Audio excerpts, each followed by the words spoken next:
এবং আসমান থেকে ওই আসা বন্ধ হয়ে গেল। নবীজি আরো বেশি পেরেশানি হয়ে গেলেন। এখন নবীজি পেরেশানি হয়ে গিয়েছে, নবীজির অন্তরটাকে প্রফুল্ল করার দায়িত্ব কার?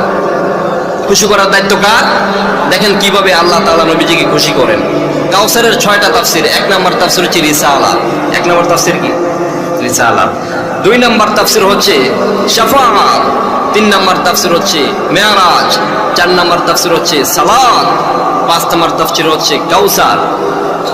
এই সমস্ত কাজের দ্বারা বিশ্বনবীকে আল্লাহ তাআলা অনেক বেশি আনন্দিত করে দেন। নবীজির মনটা খারাপ হলে আল্লাহর কষ্ট লাগে না? লাগে কিনা বলেন? আমার বন্ধুর যদি মন খারাপ হয়, আমি চেষ্টা করব তাকে কিভাবে আনন্দিত করা যায়, কিভাবে ভালো করা যায়।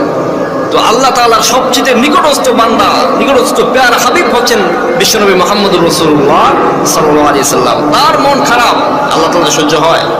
এখন কিভাবে নবীজিকে তিনি আনন্দিত করেন?